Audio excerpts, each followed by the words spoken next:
Nelson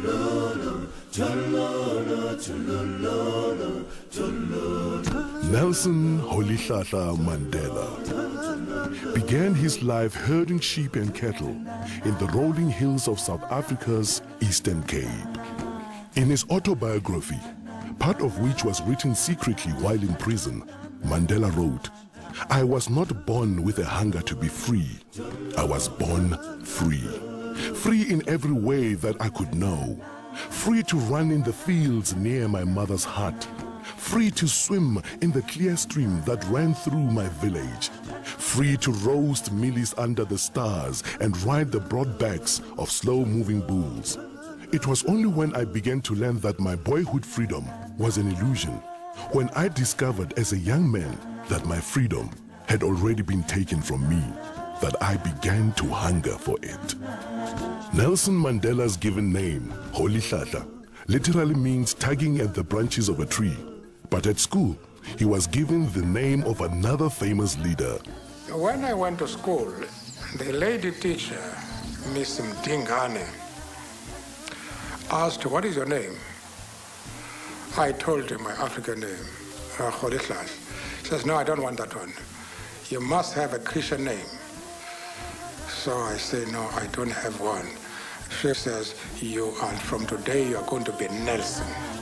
So henceforth, he would be known to the world as Nelson Mandela.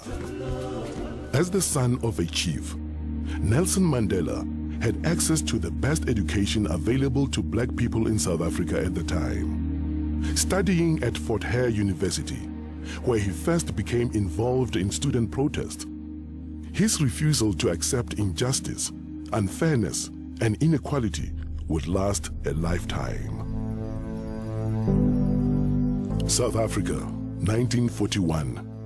In his early 20s, Nelson Mandela moved to Johannesburg, where he first encountered the racial discrimination that would later become entrenched in law by the apartheid government. Working on the mines and later as a clerk in a law firm, Mandela pursued his law studies and joined the African National Congress, the oldest black political organization in South Africa. It was when I came into the African National Congress that I realized that Xhosas are only a part of the African people. That the task of the ANC was to unite the African people and out of them build a nation. In 1948, the nationalist government was voted into power by the white electorate in South Africa, and the battle lines were clearly drawn. Comrade Oliver said, "Well, I like this because we now know we have an enemy in power, and I think that we're going to have a better opportunity of mobilizing our people." Our policy is one which is called by an Afrikaans word apartheid. And I'm afraid that has been misunderstood so often. It could just as easily, and perhaps much better, be described as a policy of good neighborliness.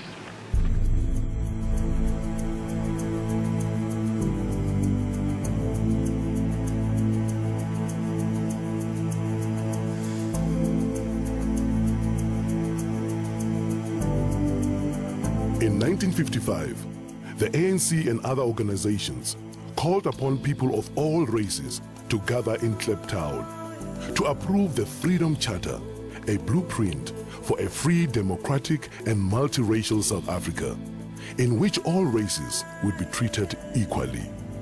Nelson Mandela, one of the chief organizers of the gathering, was banned by the government from attending and was forced to watch proceedings from the sidelines. In 1956, the organizers of the Freedom Charter and other leaders in the Congress movement were charged with high treason. The trial was specifically designed to occupy the opposition and keep them out of politics. It dragged on for 4.5 years, and it would be another 40 years before the Freedom Charter finally bore fruit. South Africa, 1960, Sharpeville, a black township in the industrial area south of Johannesburg. A peaceful crowd gathered to protest against the past laws, was shot at by police. 69 people died. The nationalist government imposed martial law. All opposition was banned and thousands were jailed. When it became clear that all means of peaceful negotiation had been exhausted, Mandela went underground to lead the armed struggle. We have made it very clear in our policy that South Africa is a country of many races. There is room for all the various races in this country.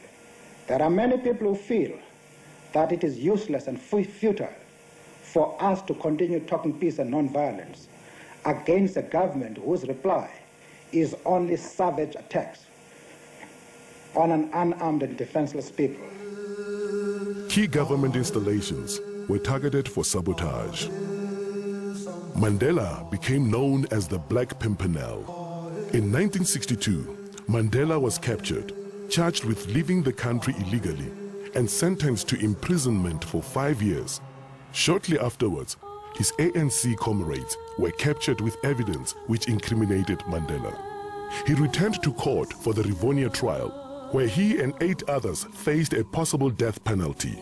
The very speech which was made by Nelson consolidated the spirit of the people outside, because it was a defiant spirit. I have fought against white domination, and I have fought against black domination. I have cherished the idea of a democratic and free society in which all nations live together in harmony and with equal opportunity. It is an ideal which I hope to live for and to achieve. But if needs be, it is an ideal for which I am prepared to die. When Nelson Mandela and several of his colleagues were sentenced to life imprisonment in 1964, the political convicts were sent to Robben Island, the bleak island prison off the Western Cape Coast. Nelson Mandela was 45 years old when he became prisoner number 466 of 1964. He would be in his early 70s before he would again be a free man. Forced to perform futile hard labor in a lime quarry, the prisoners refused to be broken. Far from being diminished, Mandela's moral leadership and stature continued to grow while he was in prison. His young wife, Winnie, continued to be an inspiration to the struggle. That day is not far when we shall lead you to freedom. Amanda! Away to power to the people. But the struggle against apartheid would continue for another quarter century. While Nelson Mandela and his co-accused served life sentences on Robben Island, other leaders of all races and in all spheres campaigned for change. Many faced imprisonment or exile.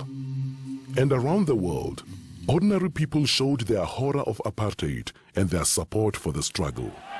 The purpose, friends, of this boycott is for the people of Britain to register on the widest possible scale their passionate protest against an evil and repulsive doctrine which says that a man's legal status, a man's political rights, a man's economic opportunities, a man's social position shall depend solely upon the color of his skin.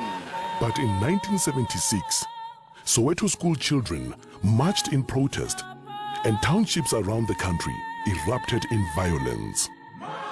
It was the beginning of the end for apartheid, but the struggle dragged on for more than a decade as the Afrikaner nationalist government clung to power. I've been lenient and patient. Don't push us too far. In the late 1980s, amid a tide of world pressure, the South African government was forced to accept the inevitable and began dismantling apartheid.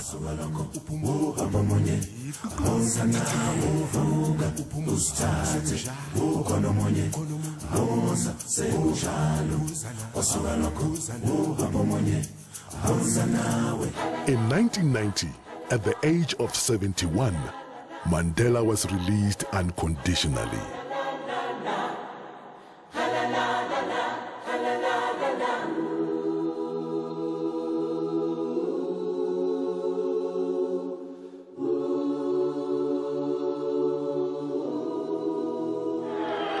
I stand here before you not as a prophet,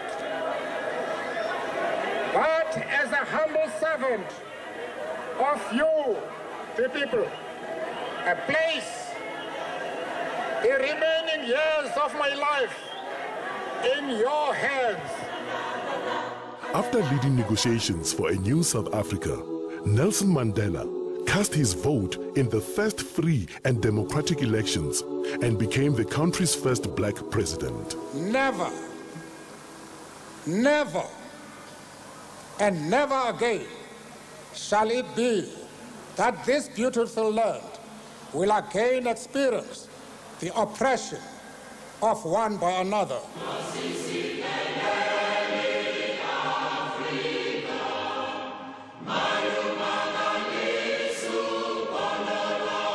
For the duration of his presidential term, and throughout what should have been a well-earned retirement, he has worked tirelessly to entrench the ideals he has so long stood for, becoming universally revered as an icon of leadership and humanity.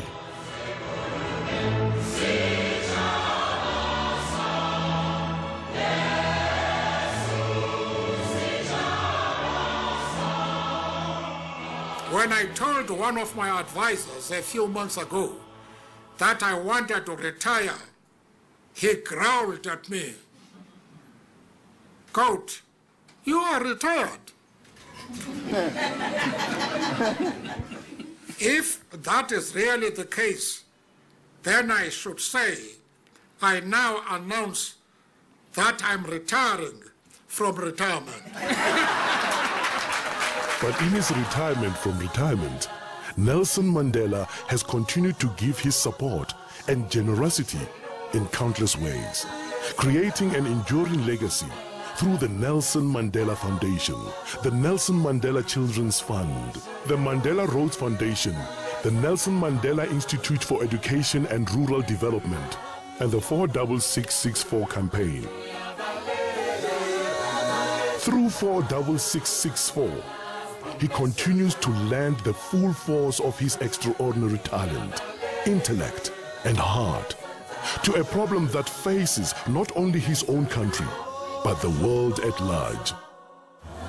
Nelson Mandela, Madiba, we salute you.